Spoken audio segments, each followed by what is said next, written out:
Thinking about media and the fans' response to it, it reminded me of a revelation that I've been having over the last 7 years, where in 2017, chapter one of the video game franchise Bendy and the Ink Machine came out, and songs were made, art was made, and I loved it all. I loved the potential of where this franchise was going, and fans' response to it. Fun time.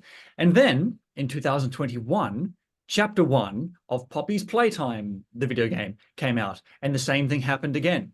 People were making art and music about it, and this time I got kind of annoyed. I was thinking, nothing's happened yet. Why are people responding so creatively to such a lack of content? And then in 2023, The Amazing Digital Circus came out, and it happened again. One episode and a mountain of songs and art came out, and I didn't get it. There's pictures of Jax the bunny in like a maid outfit. Where the hell did that come from? And then, and now this year, I think the video game Kanito Pet has come out, and again, it's like an hour and a half long thing, and there's like songs and art about it. And I'm just thinking, is this just what media is nowadays, where a product is released and the fans jump onto the concept and keep it alive with their own creativity? And then it got me thinking about the role of voice actors in these franchises that get swallowed up by the fans. The YouTube singer Oreo released an amazing Digital Circus song called Digital Hallucinations, and it had the actual voice actors, like yourself as Gangle, in it. And then another YouTube singer, longest solo ever, expressed his distaste for that kind of thing happening. And I actually kind of agree. It creates this weird non-separation with fan content and the actual content of the product. Because now, with so many people making their own artistic homages and doing their own voices for already voiced characters, calling you the voice of Gangle, it feels like an incomplete title, because you aren't the voice of Gangle, you're the actual voice of Gangle, the actual voice, you're the actual voice. So what do you think is the future of voice acting in general, when fans can immediately inject themselves and pull the actual actors out between these blurred lines with fans and franchises? Hmm. It's an interesting question because actors are more accessible now than they ever have been. You know, for a lot of older content, you couldn't really call these guys up on the phone and be like, "Will you be a part of my thing?" It just didn't happen. It's because of the internet that fans react this way to things. You know, you have instant access to creators, you have instant access to actors, and when you put something online, there is the very real possibility that it will be seen by them and consumed in kind by them. You know, we have a group chat where the Amazing Digital Circus actors share memes and fan art with each other. So we are in the thick of it as much as the fans are in the thick of it. You know, it's not just them. We're also participating. When it comes to stuff like fan songs, we actually had a very long discussion about where that line should be, about how much we as the actors should get involved in it. So actually, Digital Hallucination was like the first exception rather than I wouldn't call it like a harbinger of things to come, because we were like, songs, yes, songs are fine. So there's quite a few songs where I have just donated a line as Gangle. I don't think any other of them have come out yet. Digital Hallucination was the first. But I just, you know, I'm like, songs, no problem, because they can't be construed as an episode, right? They're not impeding upon the territory of the actual production.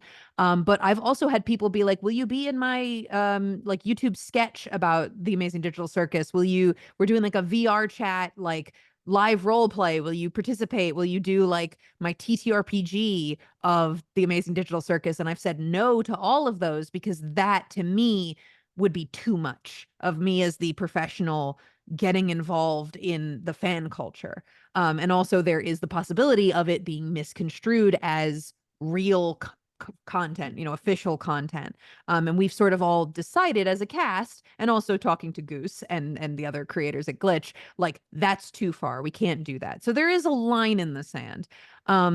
Deciding where that line is very much, our personal choice.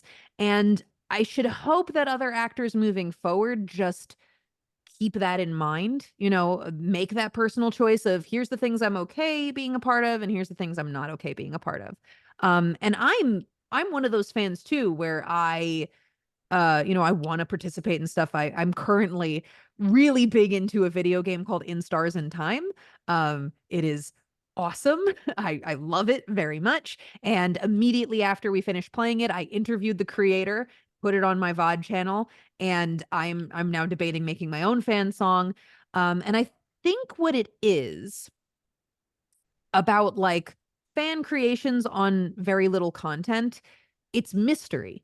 It's very much mystery, and it's very much people making their own fun in a sandbox, essentially. Because the great thing about In Stars in Time, I would not call it an incomplete product. It's like a 30-hour long video game. There's plenty there to do, but there's a ton of mystery in it.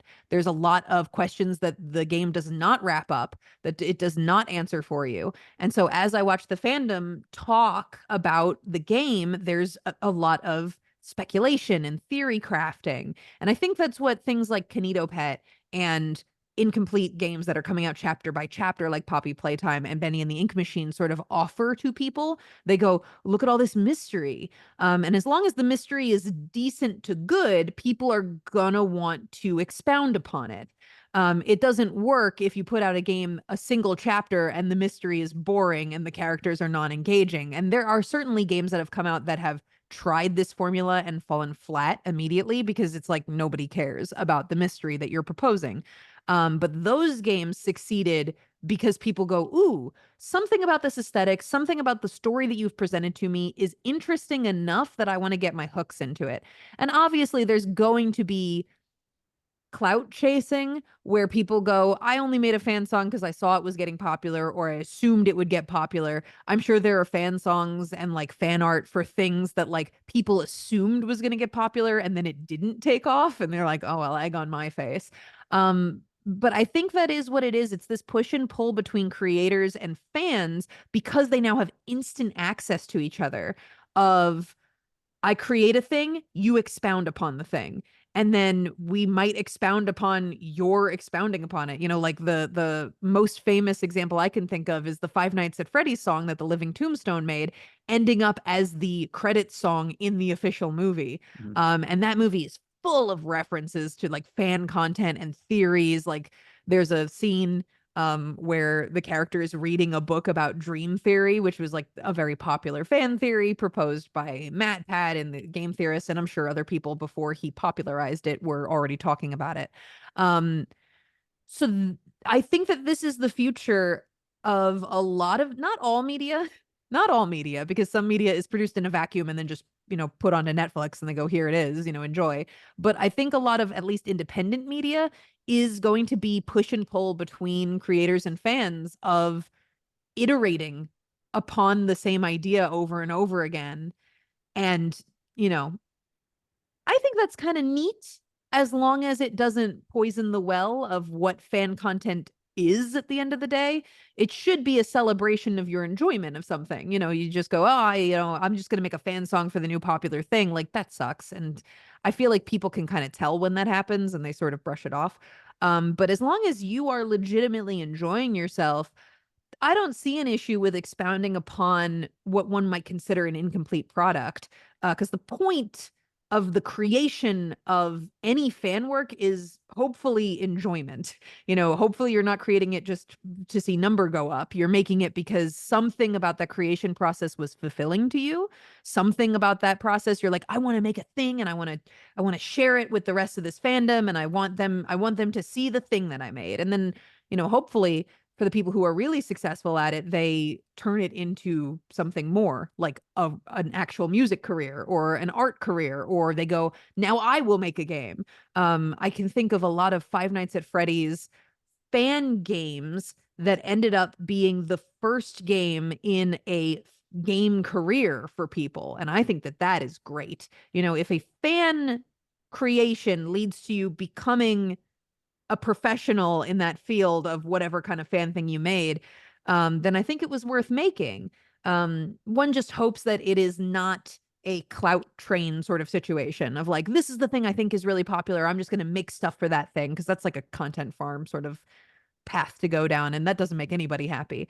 But if you go, oh yeah, this game only has one chapter and like, you know, there's nothing really to say about it, but like I'm really intrigued by the mystery. I'm really intrigued by X element of it. And then you make a thing and you are creatively fulfilled by that. I think that's great, because so often, especially in these creative industries, you can get so dragged down by the bureaucracy of it, and, you know, the professional guidelines that one must stick to, that it can be very fulfilling to just go, I'm gonna make a fan thing now. And the creator of In Stars and Time sees me in her Discord just participating in the fandom right now. I've been making fan content for the first time in years. I haven't drawn anything in years, but I produced a piece of fan art, which I haven't done in a long, long time.